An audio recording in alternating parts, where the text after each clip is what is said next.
Alors, dans cette troisième partie, où nous allons découvrir comment on calcule l'aire d'un parallélogramme, il est beaucoup plus important de vous faire observer la figure qui permet d'en venir à cela que de vous donner immédiatement la formule permettant de calculer l'aire d'un parallélogramme.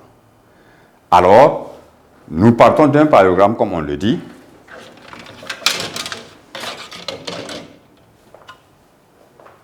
On va essayer, voilà, comme ci.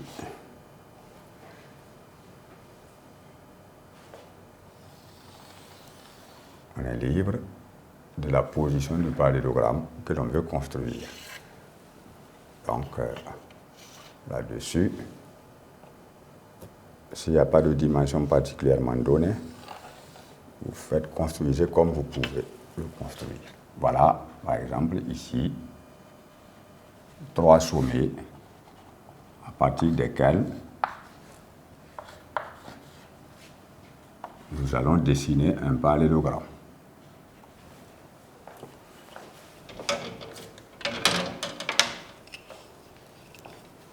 Continuez simplement de revoir la technique à l'aide du compas, permettant donc de construire un parallélogramme.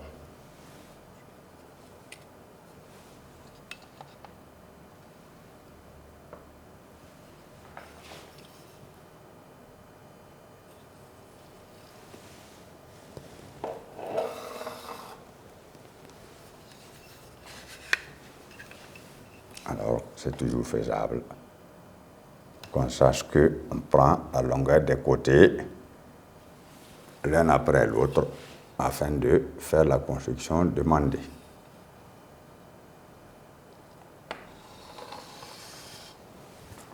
Voilà. Nous avons donc la position du 4e point.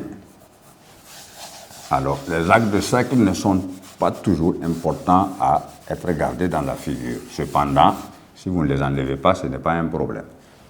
Alors, maintenant, réalisons la construction de façon définitive.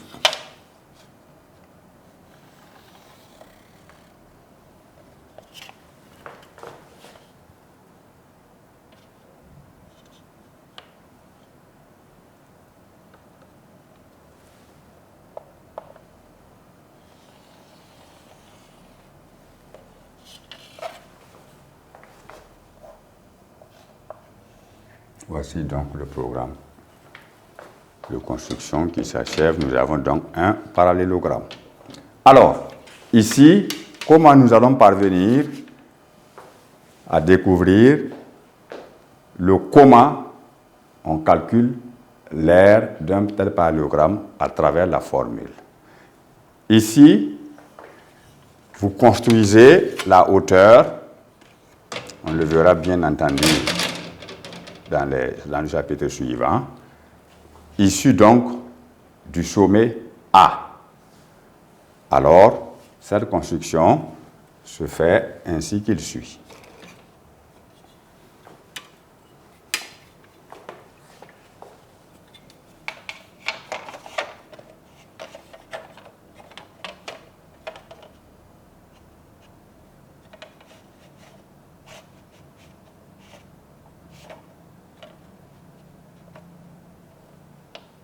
Alors, nous traçons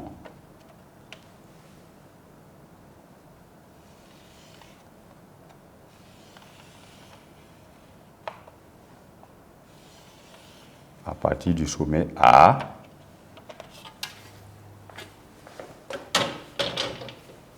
un côté, nous permettant maintenant d'obtenir ici un triangle rectangle. Et ce point, nous l'appelons E.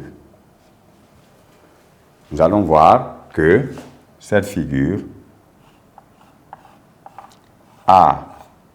AED, ainsi obtenue, est un triangle rectangle en E, parce que nous avons vu que le triangle rectangle est un triangle qui a un angle droit. Alors, ici maintenant, nous prolongeons simplement le côté DC. Et si nous prolongeons ce côté, c'est effectivement pour transposer ce triangle-là afin d'obtenir une autre figure. Voilà. Ça veut dire quoi? Ce triangle rectangle que nous avons ici, nous l'enlevons complètement. Ça veut dire que c'est comme si on a dessiné sur une feuille et on le découpe.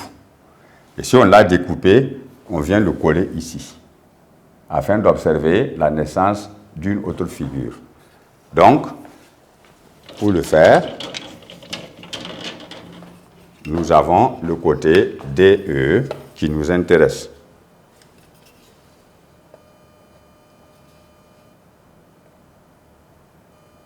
Et nous allons prendre la même longueur à partir de C. Et nous coupons effectivement ce que nous avons prolongé.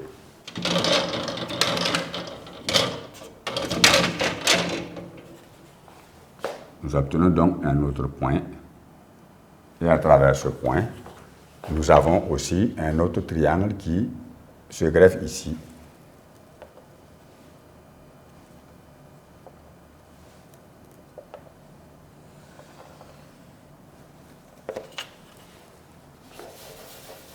Voilà, nous avons un autre triangle rectangle et un jeu point, nous l'appelons F. Qu'est-ce que nous constatons lorsque nous dessinons ce deuxième triangle? C'est-à-dire que nous avons enlevé complètement le premier triangle qu'on est venu placer contre le côté BC.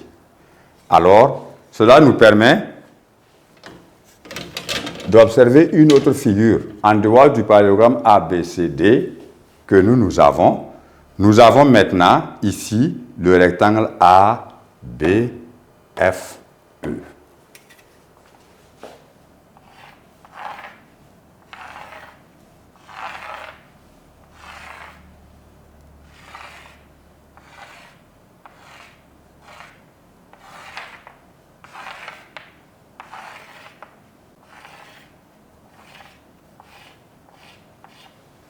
Voilà. Alors, dans ce dessin où nous avons maintenant une double figure qui arrive, est-ce que nous constatons ici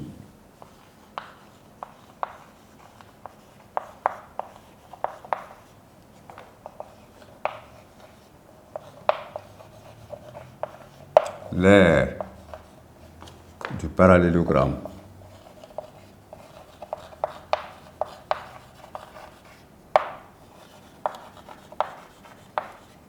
ABCD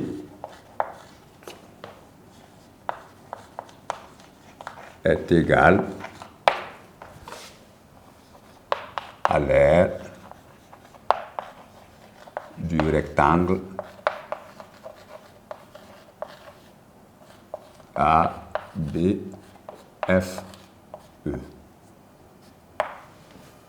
Dans cette figure maintenant, nous voyons que dans le rectangle, nous avons vu que l'aire est égale à longueur fois largeur. Dans ce cas-là, ici, AB est appelé côté. Et ici, nous avons la hauteur que l'on peut dessiner simplement parce que cette longueur représente la largeur du rectangle, mais la hauteur du parallélogramme ABCD.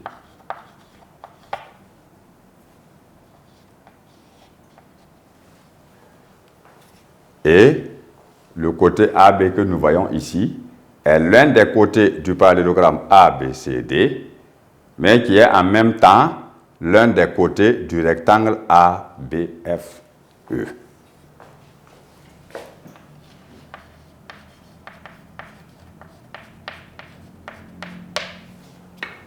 Ainsi donc, nous pouvons dire que l'aire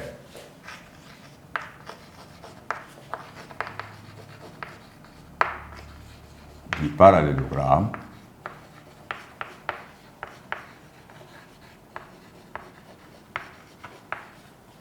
ici qui s'appelle ABCD se calcule de la manière suivante, selon la formule suivante.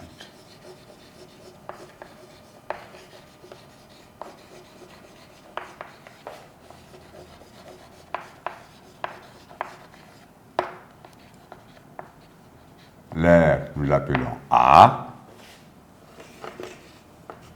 qui est égal à la hauteur, le produit de la hauteur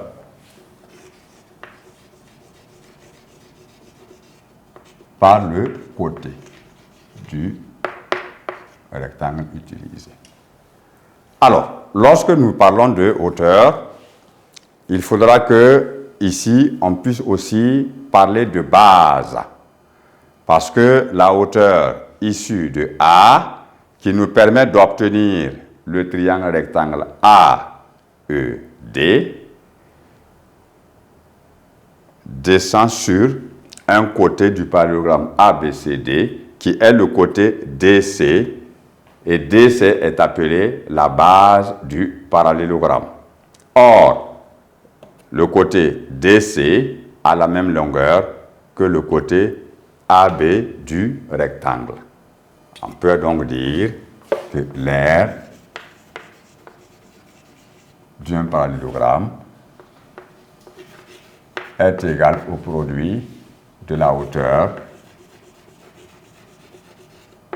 par la base,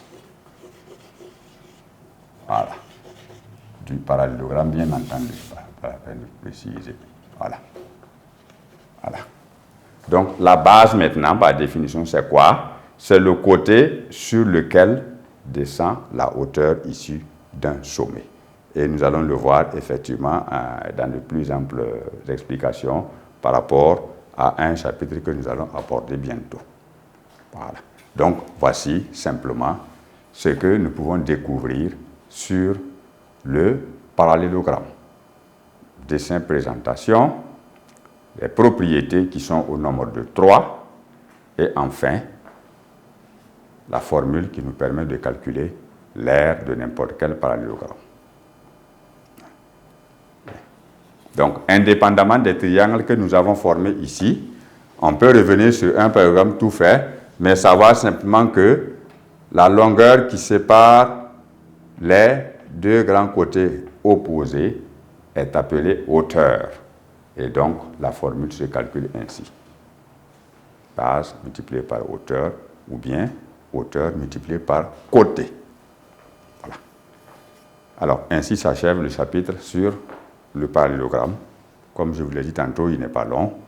Et nous allons pouvoir faire quelques exercices d'application irrélatifs afin de comprendre et la technique de construction des figures géométriques à l'aide des informations contenues dans notre exercice et, bien entendu, savoir comment on calcule l'aire d'un parallélogramme.